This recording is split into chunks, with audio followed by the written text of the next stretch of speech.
Welcome to Aadhira's kitchen. Aadhira's kitchen YouTube சேனலுக்கு உங்களை அன்போடு வரவேற்கின்றேன். நல்லதே நினைப்போம் நல்லதே நடக்கும்னு சொல்லி இந்த பதிவை நான் ஆரம்பிக்கிறேன். சமையலறையில் வாணலியில் வறுக்கும் பொழுது இந்த தவறை செய்யாதீர்கள். கடன் வர பண வறட்சி வர காரணம் ஆகும். இது மாதிரி செய்து கொண்டே இருந்தால் வாழ்க்கை தரம் மேம்படும் அப்படின்னு தலைப்பு போட்டிருக்கேன் இல்லைங்களா? அது என்னென்னு பார்க்கலாம். ஒரு விஷயம் செய்யறது கூடாதுன்னு சொல்லியிருக்கேன், ஒரு விஷயம் செஞ்சால் நல்லதுன்னு சொல்லியிருக்கேன். ரெண்டு விஷயம் இந்த வீடியோவில் நம்ம பார்க்க போகிறோம். இப்போ நிறைய பேருக்கு நம்ம சின்ன பிள்ளைங்களா, நான் கொஞ்சம் ஓரளவுக்கு வயசானவங்க தான். இப்போ எனக்கு யாரும் எனக்கே பெரியவங்க இருக்கிறாங்கன்னு வச்சுக்கோங்களேன். அவங்க ஒரு விஷயம் சொல்கிறாங்கன்னா அதை சரின்னு நான் மனசுக்குள்ளே கேட்டுப்பேன். என்னை விட பெரியவங்கன்னு இல்லை, என்னை விட சின்னவங்க சொன்னால் கூட நல்ல விஷயமா இருந்தால் கரெக்ட் இல்லை அவங்க சொல்கிறது, நம்ம கேட்டுப்போம் அப்படின்றது மாதிரி நான் அதை கடைப்பிடிக்கவும் ஆரம்பிப்பேன். இல்லைம்மா, எங்களுக்கு இந்த மாதிரி விஷயங்கள்லாம் நீங்கள் சின்ன சின்ன விஷயங்கள்லாம் நீங்கள் சொல்லுங்கள், நான் உங்களை அதிகாரமாக நீங்கள் இதை பண்ணி தான் ஆகணும், இதை செஞ்சு தான் ஆகணும், இல்லைன்னா அப்படி ஆகிடும் இப்படி ஆகிடும்லாம் நான் சொல்லவே மாட்டேன். எப்பவுமே உங்களால் முடிஞ்சால் நான் சொல்கிற மாதிரி நீங்கள் பண்ணிக்கோங்க. அப்போ நம்ம குடும்பம் செல்வ செழிப்போட மேல்நிலைக்கு செல்வதை யாராலும் தடுக்க முடியாது.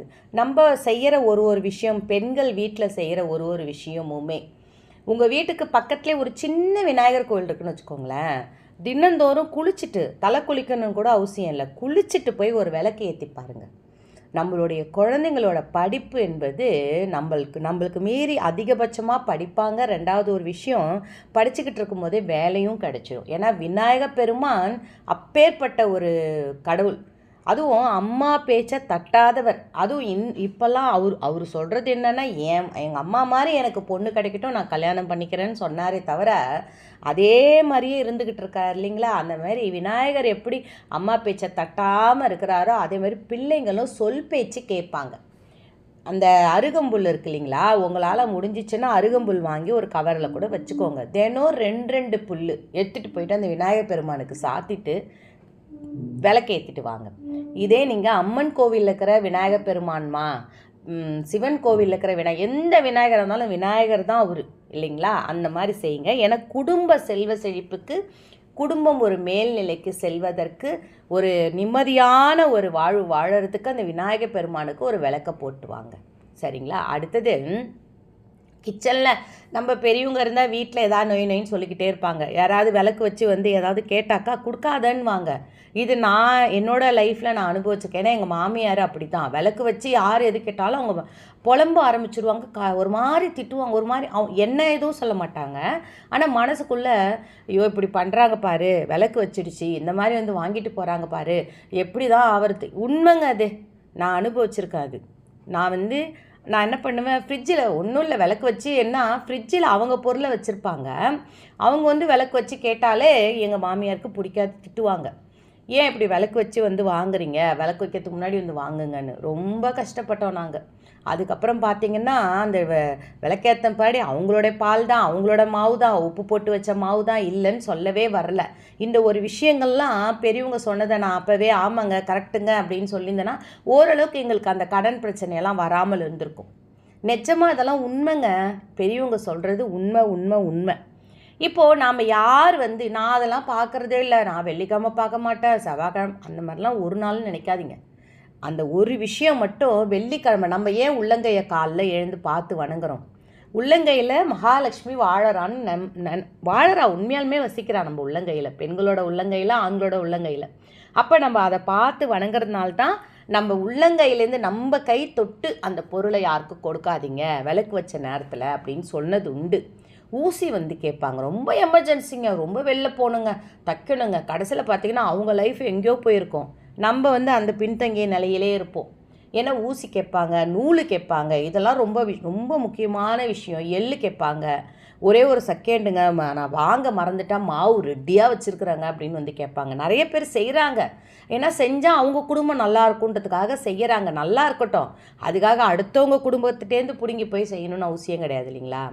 அடுத்தது, இந்த பால் வாங்கியாந்து கொடுக்கறது கூட காசு வாங்கிக்கோங்க, அது தவறு கிடையாது. சரி, இப்போ நம்ம கிச்சனில் சமையல் அறையில் நிறைய விஷயம் நான் என் பிள்ளைங்களுக்கு சொல்லிக் கொடுப்பேன். காலைல எழுந்தவுடனே கேஸ் அடுப்பை தொடங்க, மஞ்சள் குங்குமம் வைங்க, இதெல்லாம் செய்ய செய்ய நம்ம குடும்பம் நல்ல ஒரு செல்வ செழிப்போடு இருக்குன்னு நான் சொல்லியிருக்கேன்.